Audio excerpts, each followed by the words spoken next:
السلام عليكم ورحمة الله وبركاته، ازيكم عاملين ايه؟ انا مصطفى كمال وده فيديو جديد. عايزكم الاول تقولوا ايه رايكم في التدريجة.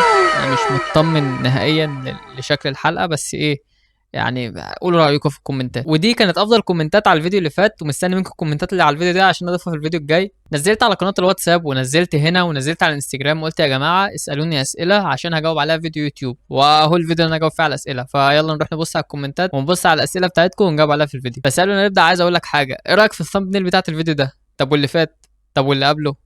ايا كان لو عجبوك فمصمم الثامب نيل تلاقي لينك التواصل معاه في الكومنت المثبت تحت. وقبل ما نبدا متنساش تعمل سبسكرايب عشان تنضم لاجمد وافشخ واقوى وايكون واحسن عيله على اليوتيوب، عيله مصطفى كمال. ويلا بينا نبدا الفيديو. عندنا السؤال الاول من ستار بلاينج، هدفك ايه ويوتيوبرك المفضل؟ هدفي ان انا ان شاء الله احاول اوصل على الاقل 10000 قبل السنه دي ما تخلص، وان شاء الله هعدي ال 10000. وبالنسبه بقى لموضوع اليوتيوبر المفضل ليا، فانا بحب محتوى الرياكت، وبحب برضو ابو فله، وبحب بيرجو من ناحيه محتوى الرياكت، وعندنا اياد الموجي ومهاب شادي وتوفيق الحديدي انا بعشقه، وبرضه يعني اخيرا وليس اخيرا عمر كاتو. السؤال الثاني عندنا من طارق محمد، ليه مش بتعمل تحدي تخمين تاني؟ انا ليه ما عملتش تحدي تخمين تاني؟ التحدي الاولاني ما جابش ريتش قد كده، بس قلت ماشي وهعمل. بس المشكله الثانيه انا اصحابي كل ما اقول لهم يلا بيكسلوا يعملوا، فان شاء الله لو الفيديو ده جاب ريتش كتير الفيديو الجاي ان شاء الله، او مش اللي جاي يعني، على حسب ما اشوف الريتش بتاع الفيديو ده هعمل لكم الفيديو بتاع تحدي التخمين تاني. السؤال الثالث عندنا من جنى، هل ممكن تغير محتواك؟ ومين شجعك انك تفتح قناه؟ ومين قدوتك في الحياه؟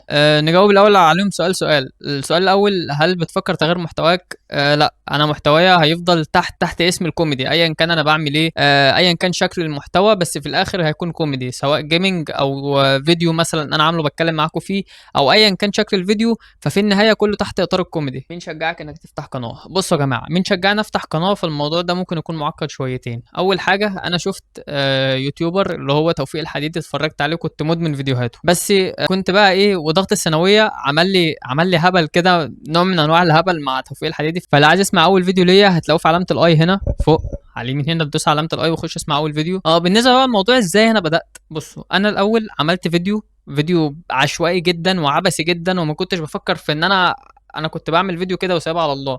لو انا عملت فيديو يوتيوب وخلاص بقى، كنت عايز انزله على تيك توك بس قلت لا، الناس هتتريقوا عليا، انزله يوتيوب عشان ما حدش يشوفه.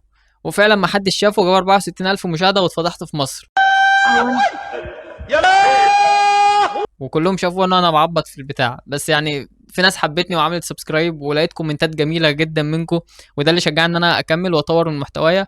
بس للاسف الريتش وقع والدنيا باظت، بس هحاول تاني وتالت ورابع لحد ما نرفع الريتش تاني. السؤال الرابع عندنا برضو من طارق محمد، بيقول انت جامعه ايه وكليه ايه؟ انا في كليه تربيه نوعيه في جامعه الزقازيق في قسم اعلام. السؤال الخامس عندنا من رحمه خطاب، بتقول انت في كليه ايه؟ كان نفسك تدخل كليه ايه؟ بتفكر تعمل ايه بعد التخرج؟ وهل حاسس انك متضايق ان المشاهدات قليله مش زي الاول ولا لا؟ بصوا، انا في كليه ايه؟ فانا جاوبت وقلت انا في تربيه نوعيه في قسم اعلام. كان نفسي ادخل كليه طب اسنان، لان انا كنت بعشق الاحياء، كنت يعتبر اكتر ماده بذاكرها الاحياء، كنت باخد لها ممكن 3 دروس من كتر حبي في الاحياء. كنت بروح الحصه وانا حافظ، وممكن ممكن اقول مع الاستاذ وهو بيتكلم كمان.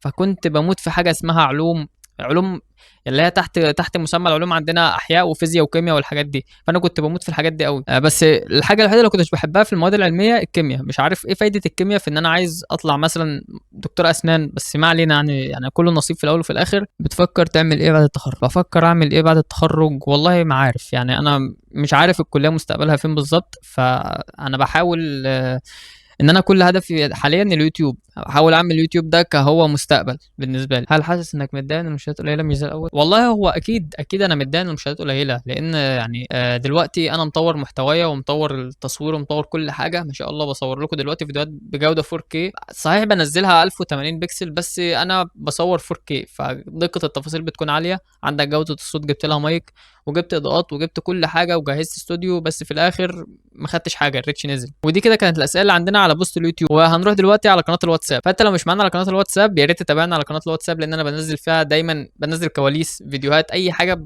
باخد رايكم فيها على قناه الواتساب. لينك القناه هتلاقوه في الموقع بتاعي، اللينك بتاعه هتلاقوه في الديسكربشن، وهحطه لكم كمان في الكومنت المثبت، وهتلاقوه في اخر الفيديو في QR كده، لو مسحته بتدخل على اللينك على الموقع بتاعي في كل اكونتاتي وبابجي وكل حاجه. نورهان بتقول احكي لنا عن الكليه بتاعتك وازاي تستغل القسم بتاعك. بصوا، لو على الكليه بتاعتي فانا يعني انا مكبر دماغي منها جامد، انا مش طايق الكليه، هستغلها ازاي بقى؟ فمش عارف صراحة. علي جويش بيقول لي ايه الصورة اللي انت حاططها في البروفايل بتاع اليوتيوب؟ يا جماعة بالنسبة للصورة بتاعت البروفايل اللي انا حاططها على على اليوتيوب وحاططها على قناة الواتس، فالصورة دي يعني صورة عشوائية لقيتها عندي وانا صغير كنت متصورة قلت احطها، لان هو انا محتوى كوميدي، فمش لو عايزين نغيرها قولوا لي غيرها، انا كده كده مش فارق معايا. عندنا علي جويش بيسالني ايه نوع الكمبيوتر اللي بتلعب عليه وكلفك كام؟ بصوا يا جماعه، بالنسبه لنوع الكمبيوتر، فالكمبيوتر مش بالنوع، هو في كل حاجه فيه ممكن تكون مجمعه. عندي مثلا المعالج بتاعي انتل الكور اي 7 جيل السادس، هو فمش حلو، مش حلو خالص، بس يعني الحمد لله اللي موجود. وعندي كارت شاشه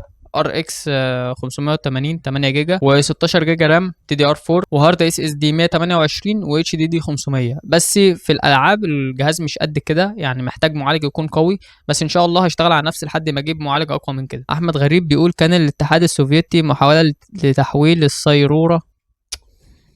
طب ليه يا اسطى بتحكي لهم عن الموضوع ده؟ وبكده نكون وصلنا لنهايه الفيديو. لو حد عنده سؤال بقى يسالني عليه في الكومنتات هنا وانا هرد عليه، وكده كده انا بفضل اقلب طول اليوم في الكومنتات، حتى لما بكون قاعد زهقان بفتح اليوتيوب اشوف الكومنتات بتاعتي. انتوا تعرفوا دايما ان انا هكمل بيكم، انتوا الداعم الوحيد ليا، وان شاء الله هحاول دايما اكون ساعي ان انا اعمل لكم فيديوهات تعجبكم. وعشان اتاكد انك وصلت للحظه دي اكتب حرف الام في الكومنتات، المره دي كل مره حرف مختلف لحد ما نخلص الحروف. ولو لسه ما اشتركتش فاشترك عشان تنضم الاقوى واجمد وافشخ واحسن واقوى عيله على اليوتيوب، عيله مصطفى كمال.